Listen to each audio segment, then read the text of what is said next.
We're back. Quicker than we thought. I feel like Snoop Dogg. Guess who's back? Right. Alright guys, our next person is a politician. So we have to be serious. Well, serious for the first 15 minutes, and after that I got news for y'all. We can turn out. We got all kind of folks. We got Barcade people. We had the track truck folks come in this week. We got all kind of folks. She can't hear us. Hello? Oh. No, sorry. Okay. Yeah, so we have a variety on our show. Which is good. Keep people... We have to switch it to politics now. Yeah. And then we're going to go to some bizarre stuff. I don't know if these ain't more bizarre than Tracy. Tracy I got some bizarre stuff for you. Where is she gonna play? Like what venue? I just want to check out her tour date just to see what venue she gonna be. We're gonna get media passes and go Facebook Live. We're gonna be the only ones there. It's gonna be me and Shanice at front row center. Right. Talking about Crash your bird, bitches. All right, guys, we're about to go on. Where? Sono professional. Yes. Good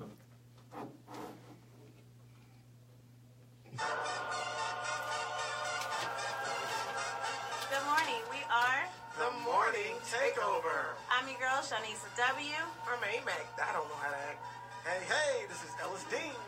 We are going to give you all the latest in entertainment news, politics, and sports. We are on every Monday through Friday at 10:15 on The Real 1100. Let's talk.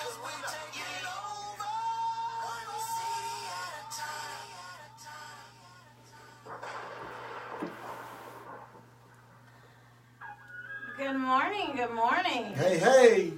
We are back at it again. I don't even know what today is, but It hey. is Thursday. It is Thursday. All right. April 26th, 2018. Got it. Hey guys, okay, it is myself, Shanice W, and Elizine in the studio, and we have a guest caller. Her name is Valerie Vanessa Vi, and she is actually a politician. Are you with us? I am. Okay, hey Valerie. Triple V, what's going on? We are good. Good. Happy to have you on the show. Alrighty, so. Well, I want to say thank you for having me. Not a problem. We like to have a variety of guests on there, and it was intriguing when Shanice said we had you coming on. I was like, okay. We read a little bit about you. Accomplished. Very accomplished. You guys are kind. No, you put in the work. We just telling people about it. Right. We just telling people about you. Real. Valerie, can you tell our listeners and callers a little bit about yourself? Well, I am not an Atlanta native. I was actually Ohio. born and raised in Youngstown, Ohio. I'm from Ohio. Oh, wow. So I saw that Ohio. Right. We won't hold that against you because you did go to law school in Florida, but we'll get to that. When I saw that Ohio, I was like, okay, all right, let's get back to it. You go ahead and let us know about you. Okay. Well, I actually have lived in North Carolina, Baltimore, where I was a prosecutor for a number of years, did some private practice up there. Okay. I graduated of Bowie State. I played basketball, softball, volleyball. Oh, wow. Okay. I'm proud of being, both a jock and a nerd. I was actually Bowie State's Rhodes Scholar nominee. Oh, wow. To go study in England. However, I was one of the finalists. I did not actually end up with that position. I went to law school. I've always had a passion to help people, and my passion really is with the kids. Okay. Well, I saw you were. So, is that why you did psychology as your undergrad? Is one of your undergrad degrees? Well, yes, because you always know that behavior is purposeful. It's not necessarily the action, but what drives the action, and I'm more concerned with that. Okay. Now, yeah, it fits. I mean, I went to graduate school here at Georgia State for counseling, and I concentrated in children. So I was curious when I saw that. I kind of was like, wow, okay. I don't. You see a lot of English majors and history majors going to the legal professions, but not a lot of psych majors that make that track. So I was curious as to how you made that transition from psychology to law school. Yeah, and behave, all that feedback, and perhaps that'll help me every now and again with the jury to kind of understand and look at some of their posture and their demeanor to see if they're listening to me or what I'm telling them they're not hearing. So Right. I think it helps me a little bit. Right. That's great. So you up there in Baltimore with The Wire? Well, I actually stopped prosecuting. The Wire is a very real depiction on what happens in the Baltimore Wow. drug culture. Right. I mean, I don't even know how they were able to capture it so well, but it was real. Right. And with a name like Vi, when they start blowing up cars and everything, they won't make a mistake. See, if it was Jones, I might get some warning. But they're going to know exactly where I am, right? Right. Exactly. Right. Their name is too identifiable. Yeah, that's right. And so when I came here, I, decided that I wanted to do law, but I wasn't licensed in Georgia at the time, so I was a financial analyst. And then I said, if I do one more number, I was seeing numbers in my sleep. I said, go ahead and get you a Georgia bar. So I am licensed in both Maryland and Georgia. Wow, All right. that's amazing. Congratulations. Yes, yes. And I have a law office in Douglasville, Georgia, Okay. where I do family and criminal law. Okay.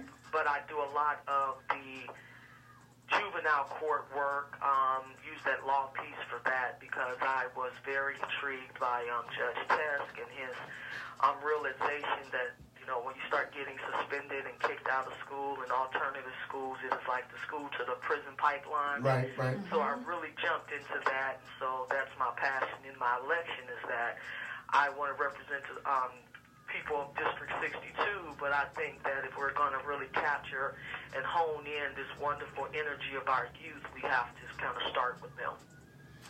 So you're running for the Georgia House? Yes. Okay. You're running for the state of Georgia House. Okay. And it's right for that. I mean, this is the season of change with all, and not only in our local, but in our state, and then of course our national politics, but I think we have to start local. So you mentioned children and being a champion for children. What else would you consider to be part of your platform? She wants to change the curriculum, everything. She told me about that last night. If you can tell us a little bit. Yeah, she told me all about that last night. Well, we always say that, our kids have traditionally been left behind. I say disenfranchised people. It could be black, it could be, it's like the haves versus the have-nots. So Right. I don't want to limit it to just African Americans or minorities, but, that is where, the problem is. I think some of it is because, we're going through a platform that's created for another culture. And so Correct. if we get some things that would intrigue and get the attention of our children, I believe we wouldn't lose them so early. And so those are the things I want to implement. So when I say change, I'm using that in a generic sense, but I want to add curriculum that is, minority-based curriculum so that our kids will be engaged and they will be more apt to do things because unless you're an athlete or you're blowing the horn where you can play in a band, schools really don't offer anything for the artists. True. Okay. All right. You're But right. we have to do something about that because, I still believe what my grandmother said, an idle mind is the devil's workshop. So unless we can get them engaged in something, we're Right. going to lose them. That's anybody. So would you say the line is ethnic or ethnicity, or is it more financial? Is it just everybody is kind of below a certain poverty level? I think we have to take it in a holistic approach. I think it's all the above. Okay. Wraparound services came to us in the 80s, and we were finding out the kids simply learned better if they weren't hungry. Wow. Yeah. Right. Wow. Hungry is poverty. Right. Right. So Man. that's truly an element. I think also when they start looking at some of the criteria, they're finding out that a lot of us have some mental health issues that have not been Yes. addressed. Yeah. Yes. And mental so- health is so taboo in our community, and it's sad. Right. Absolutely. So there's been a number of studies. I don't want to, bore you guys with that, but there's been a number of studies that wraparound services has really helped children learn. Right. And that's from feeding, which I think Fulton and Clayton does an excellent job of, making sure kids aren't hungry. But that's pretty much where it stops. They're not getting any health care. Maybe a couple of kids just need glasses. Exactly. You know, but they haven't had, you know, an opportunity to go and get their eyes checked. Some of us can't hear. Exactly. Right. You know, so we have these, you know, basic screenings or whatever, but it's just not getting it done.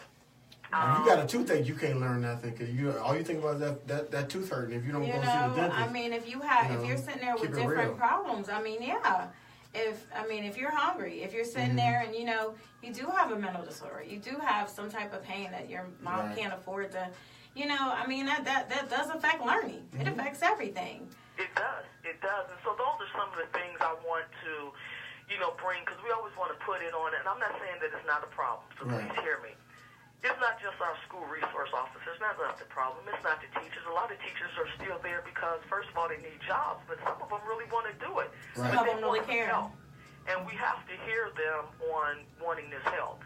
So this whole thing about trying to change the curriculum, I want to implement things that we know works, we're just not doing, and find better ways to do some of the things that we are doing pretty good and we can do them better.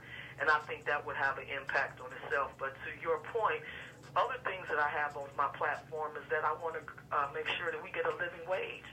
I mean, Georgia's way behind. I mean, it's $5.25. They can't pay that because the federal mandate says you have to make it $7.25. But, I mean, who can live on $7.25? Right. We want jobs. We don't just want jobs at the new Dollar General that they're putting in there. We want real jobs to give us livable wages. Exactly. So, ask this question. In your platform in terms of pushing for children and education, are you also for putting vocational programs back in the schools and moving away from kind of a strictly college-only focus in the curriculum? Because I noticed that a lot of times, I haven't worked in the school system in a while, but I told the teachers and administrators there that would listen, I said, look, we can't keep saying college when the reality is in certain areas of Atlanta public school system, only 30% of the kids are graduating from high school. So what are those 70% of the other kids, what are they doing? So are you having something that can be, yes, college and move on and make it a better way for your better life for yourself. But if you don't want to go to college, if you're not prepared to go to college, what are you going to do? How do we help those kids? You are right on target. Vocational things have to be put back in the school because everybody's not only not college material, everybody's not athletic.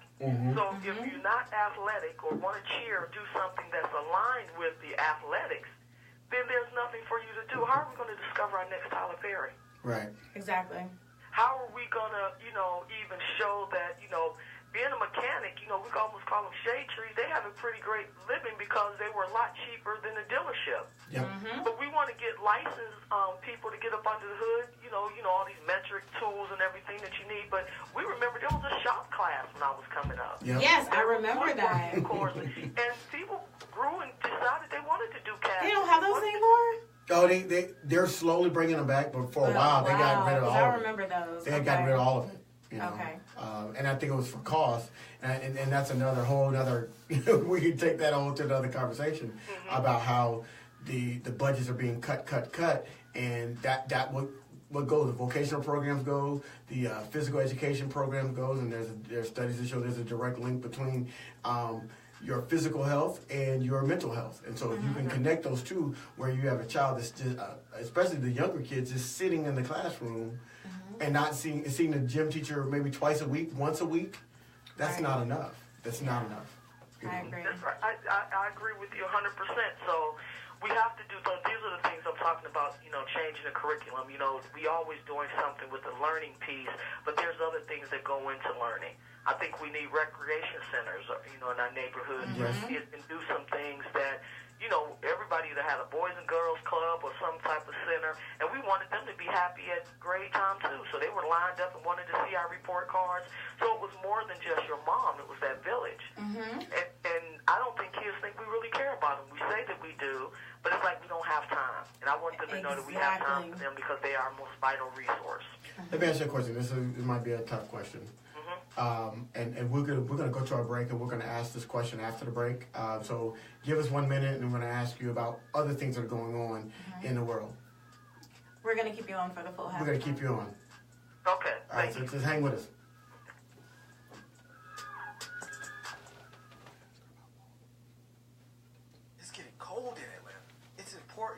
ensure your heating system is ready to handle the demands of winter in Atlanta.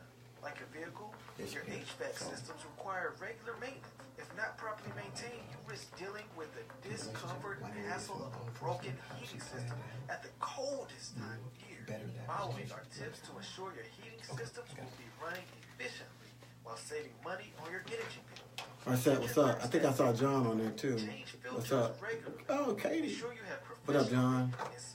Leslie, Wendell, Kelly. I don't have my laptop, but I didn't lose my cord. I didn't bring my cords. My power's off, so I would be chatting in the chat room with y'all. But give me all a shout out. We're on the break. We're about to come back on. And we're talking to a politician right now. So let me know if you just type in. I can see what you type if you can't hear. But just let us know. And if you have a question, feel free to chime in. 770coolair.com.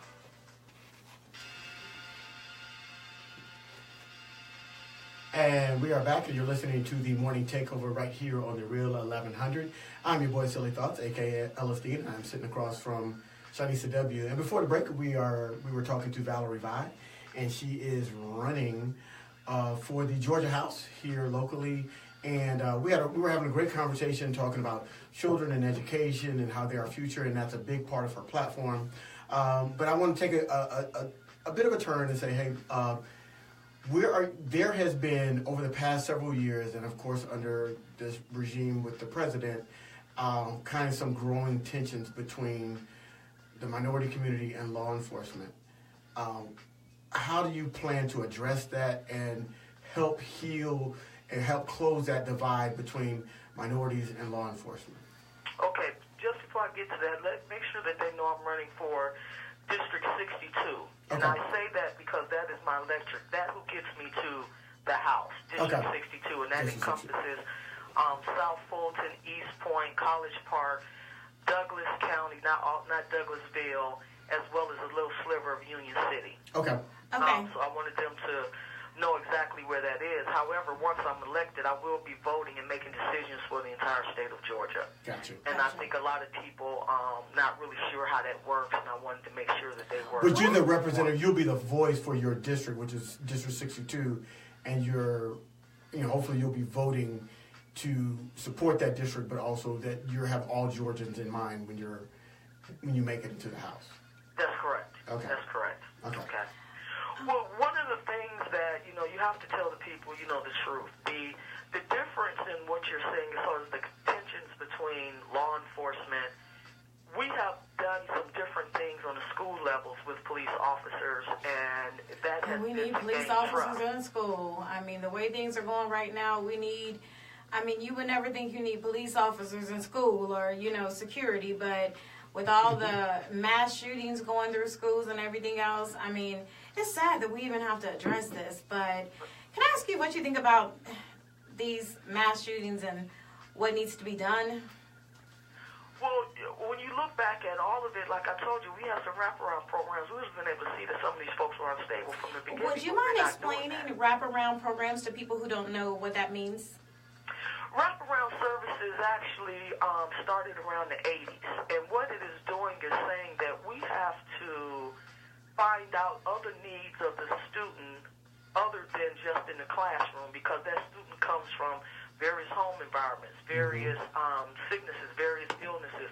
Everybody comes to that one classroom, but all of them have a host of various needs. So wraparound services started to say, look, let's find out what is going on outside of the school with this kid holistically. Like I said, does he need glasses? Is he eating properly? Right. Is he in a house with mental illness? Is he in a house with violence? Right. So if this is going on for the child, they don't just leave it at the door when they come into school. So this wraparound services was a way to try to find other services that children may need that we don't traditionally think of. Gotcha. And I knew so something about it, but I didn't know everything. And so I know if I didn't know everything, there's probably others who didn't. So it's about knowing everything they need, not just, certain things in school. Right. So they did health, they did dental, they did vision, mental health services, behavior health, nutrition, things of that nature. Because if you start finding kids that have a little bit of problems with behavior or something's not firing correctly, if we could isolate those kids and find out what it is and then treat them, then that makes the learning environment for that teacher that he's not always disturbing class with other 24 kids can't learn. You are We're so trying right. to give these kids things so that the whole class unit can be more productive. And those were what they classically called the wraparound services. They came out mostly in the 80s, and they called them community schools, which address needs in the community. Right. Gotcha. Jeffrey Canada was doing a lot with this Harlem, was that the Harlem Renaissance Project? That's That's exactly what he was doing, where he built the school that they had medical services, vision, dental, all that stuff. They taught the parents. If the parents didn't have a high school diploma, they got them in GED programs, because it's hard for a child to come home and graduate from high school when their parents didn't graduate from high school because they couldn't get any help. And then they, so it helped uplift the entire family. So the wraparound services really is a great service. Gotcha. Some people on the other side of the aisle might see it as handouts, and they don't see the whole picture. But let me tell you how you work with that. Right. Now, that's part of my platform, so let's deal with that. Like I said, you asked me that, and I'm just going to throw those out there, and we're going to hone in on that. The fight for public education, the living wage, equality for all Georgians, male, female, gay, lesbian, black, white. Let's get everybody, because everybody has something to offer. Let's get everybody to the table, and let's use and, I guess, grow based on their visions and their background, so that we can make it, because that's what we're really dealing with, is that the community at large, not just certain folks. So to deal with the community at large, we need people who look like the community to help us with these different things. Okay. And then the other one is, of course, I think medical, we always say Medicaid expansion and medical. I mean, these things to me seem to be no-brainers, but we keep having to fight for just the basics. Right. Now having said that, the whole thing with the Harlem Citizen Zone Project, that is what you're talking about, and they did a good job with that, and that's what we're trying to do. Got you. Okay. You know what I always ask politicians when they come to the show? I say, why is it you want the current position? And I can already hear it in your voice. It's your passion for kids. It's your passion. Let me tell you, I have a passion for children because I wasn't the best kid. Now, my mother was a school teacher, so I wasn't the best anything either. that happened at my school, my mother probably knew before I got home. So I was never, she always told me to tell me the truth, because then I can, really help you whether I like it or not. But if you lie to me, then the trust is gone.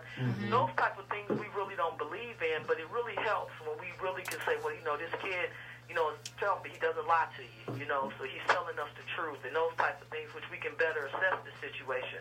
Okay. But my mother was a teacher. My mother's two sisters was a teacher. Oh, wow. Your And aunts. they taught for 35 years, and all of them before their untimely demise said, I wouldn't teach today.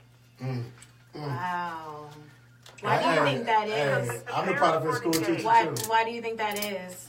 The parents weren't engaged. The students were different. We took prayer out. We took any type of discipline out. It's just that if a kid is not doing a total line, we're kicking them out of school, putting them in alternative programs, which eventually turn into school to prison, out of school to prison pipeline. Everything is done differently, but we're not doing it well. And we keep perpetuating this. And when you have teachers who've taught for 35 years and wouldn't want to do it today, we have a serious and systemic problem. 35 years and wouldn't want to do it today. That says a lot right there. My mother was a school teacher. My wife's parents were school teachers, so we definitely... 35 years and wouldn't want to do it today. That says a lot. Well, they've handcuffed the teachers. Changed. Everything's handcuffed. They're handcuffed in terms of discipline and what they can do for the children. They're handcuffed in terms of the fact that they're not getting paid commensurate to what their job is requiring of them. And they're handcuffed in the fact that the laws have changed so much that if a child makes a report on you, you've got to you're guilty until proven innocent with regards to any type of discipline that you might impose Things on are a child. different. And so what the were power some has of shifted. The power has shifted. Yeah. What were some of the things that your mom and aunts said that was, why they wouldn't?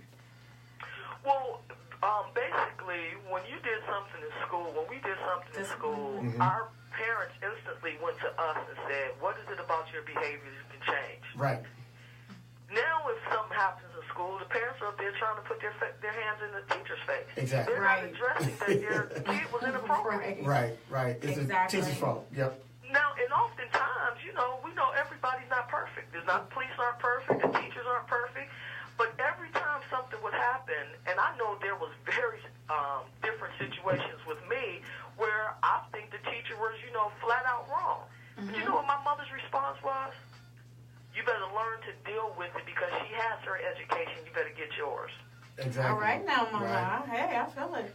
Now, when you're a student, you don't want to hear that. Mom, she's doing this. My name was funny. My name was Valerie Vanessa Vi. Valerie Vanessa Vi. So this one teacher would say, who do you think you are, Valerie Vanessa Vi? She would just say my whole name every time she would address me. And everybody would snicker, right? Gotcha. And after a while, I didn't get a complex, but it was just like, why is she doing that?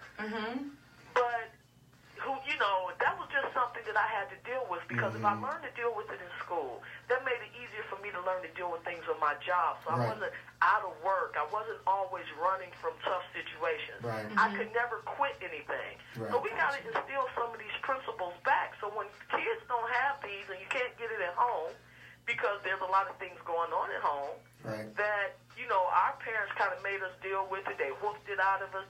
All those things aren't available anymore. Ooh, I used to get them whoopings. Gotcha. You can't test kids nowadays, but Valerie Vanessa Vi. When is the election? Yes. The election is May 22nd. Early voting starts April the 30th. So we're only 6 days away. Okay. 6 days away. Okay. So can you send us themorningtakeover@gmail.com any information you want us to get out there on our social media? Right. We're already, of course, we're on the radio and we're going Facebook Live to everyone. But, we really want to get your message out and really get people out there to vote for you. So please still send us any information, and we are going to share this video everywhere. But how can they get in contact with you if they want to reach out to you? How can they get in contact with you, or what's your social media, or what do they do for your campaign? My Facebook is VoteVi, VOTE space. That's VIE. easy. VoteVi. I like that. VoteVi. My Twitter is VoteVi62. Okay. VoteVi62. Right. Okay. Yes. I guess you say webpage is vote4vi.com. Okay. Yes. That's easy. Definitely. So VoteVi62 and vote4vi.com. Gotcha. And then VoteVi is Facebook, right? VoteVi is Facebook. That's correct. Okay. Right. And VoteVi62 is Twitter, and then vote4vi.com is the website. Valerie, I'm going to be everywhere sharing your information, and it has been such a pleasure having you on the show. It really has been. And we're going to keep, we look forward to talking about you. We're going to have you back on after you win. Yes. And we'll have a victory party for you. It's just, I'm just glad that I can have some friends who really wanted to hear what I had to say. Yes. I know that you guys have a short window. It's a lot of things that I would like to say. So, yes, please ask them to go to VoteVi on Facebook, VoteVi62, vote4vi.com. And if you guys could just tell me one more time your site that I need to send this information to. It's themorningtakeover@gmail.com. So just email us at Gmail, and we'll be right there. And we'll reply to you, and then we'll use whatever digital materials you'll send to us, and we'll post that across our social media channels. Definitely will. Thank you guys so very much. It was a pleasure. We loved having you. Thank you so much. We can't wait Loved to your get you back passion. again. Loved your passion. We'll talk to you soon. Certainly. Take care now. Thank Bye. you.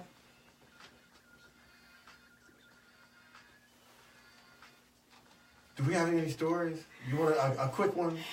Oh, God. Okay, Do we got another Tracy?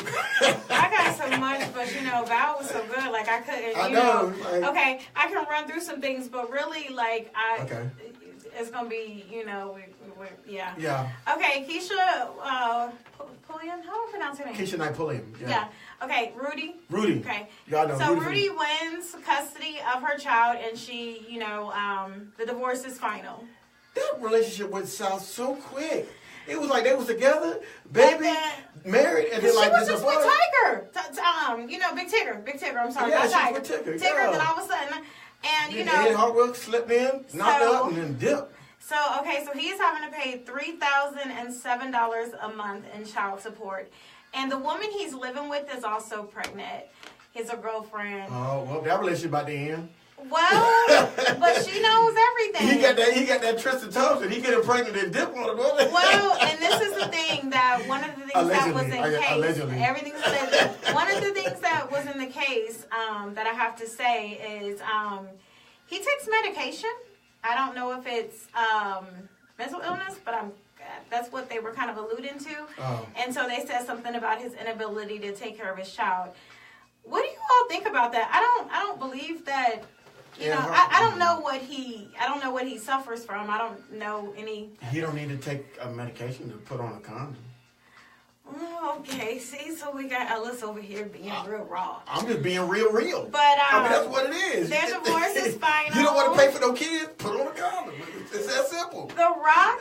Guess what, guys? The Rock has had another daughter with his girlfriend. He's had another daughter.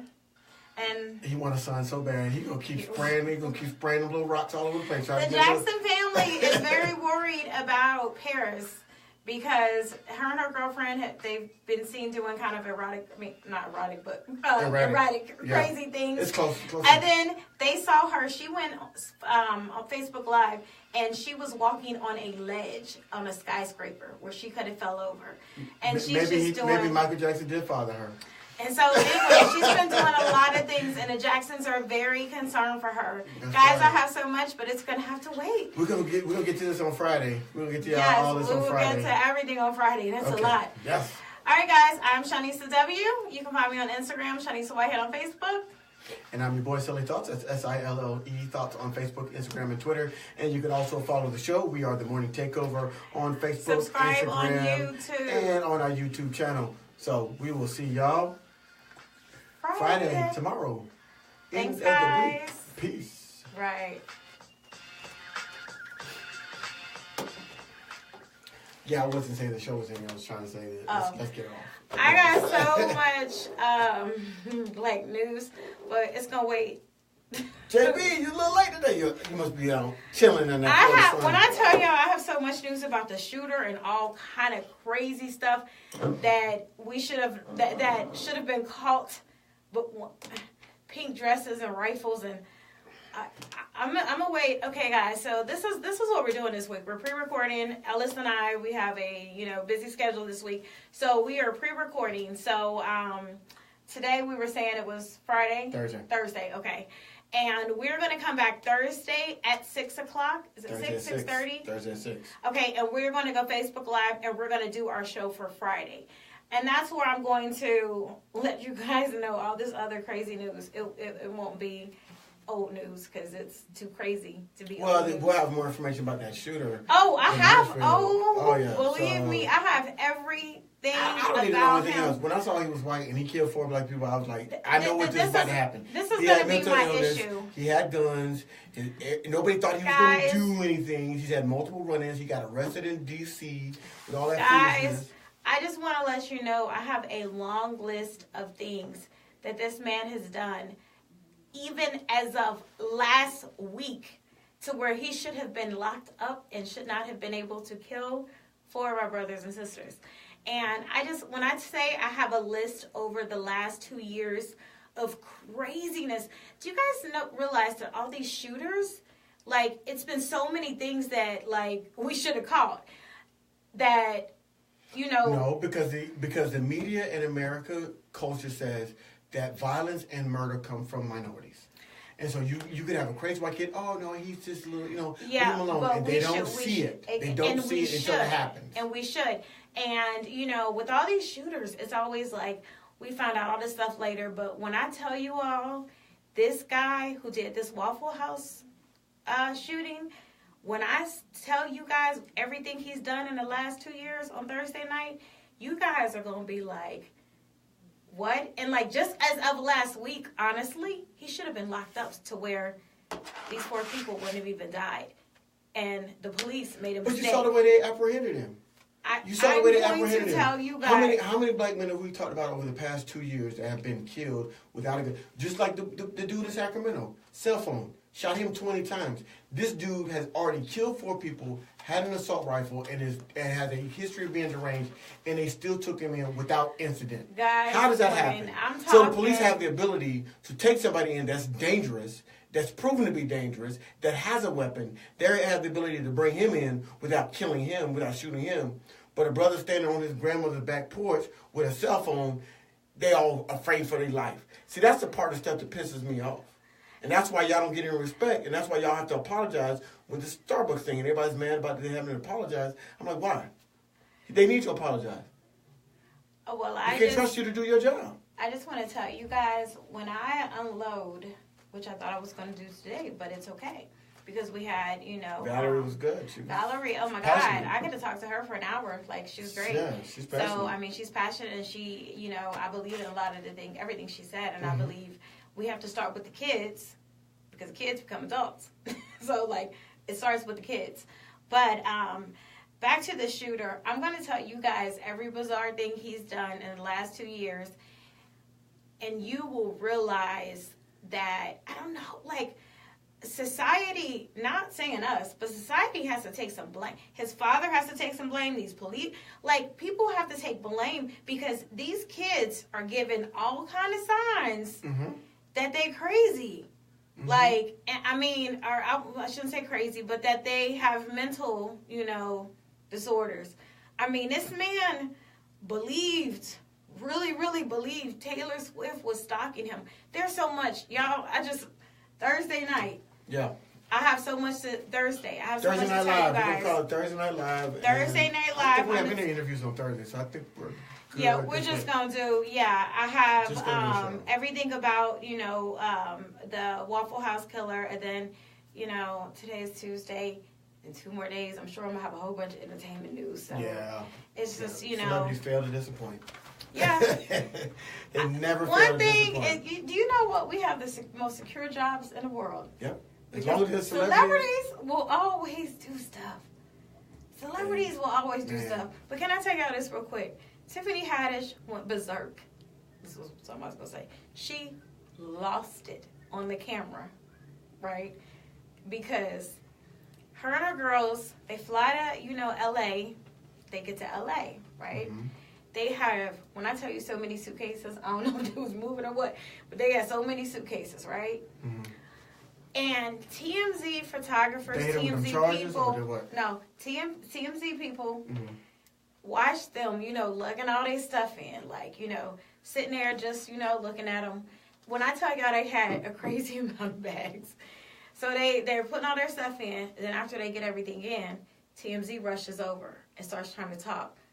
Tiffany was like, she went ballistic on camera. She was like, oh my God, y'all saw us, like, struggle to bring all these bags in here.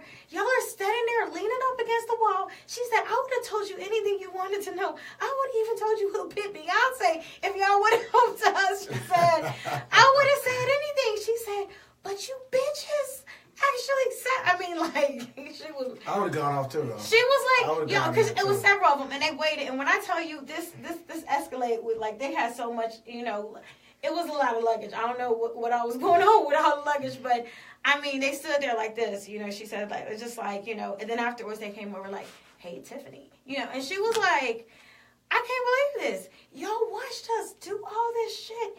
You watched us. And she was like, I would have told y'all any fucking thing. Like, she went in. She was like, anything. She should have. She was like, who bit Beyonce? Y'all would have known. I would have said everything. Because y'all had helped us with these fucking bags. It was, and when I say, like, usually when Tiffany go off, you can tell she playing. Tiffany wasn't playing. She was mad. No, she from Compton. She was like, I'm struggling over here. She was like, we're struggling. We women. We trying to. So TMZ, what they had to say is, it is not our photographers' jobs to actually help you put your luggage in the car. But a helpful hand would have been nice. It would have got more out of her. Yeah. By being nice. Instead of Right. just sitting there and then you're going to come try to ambush them after they've been through all Right. that. She was like, then y'all run over after we done everything. Like, Yeah. hey, you know. That's just straight lazy. Like, be a gentleman. Like, Just be a gentleman. And that's where I like TMZ crosses the line. When you start talking to people's kids that had nothing to do with what they do, or what they have been accused of doing, you cross the line. You cross the line where you don't even have the decency of it as a human being to see females struggling with whatever. And yes, did they overpack? Probably. Yeah. They probably didn't wear half the that they brought. Yeah. But she wanted choices, I and do when you love got that that. kind of money, if you want to pay for all them bags to be on the plane, pay for all them Right. goddamn bags to be on the plane. Right, and that wasn't even an issue with the plane. It was just getting them in.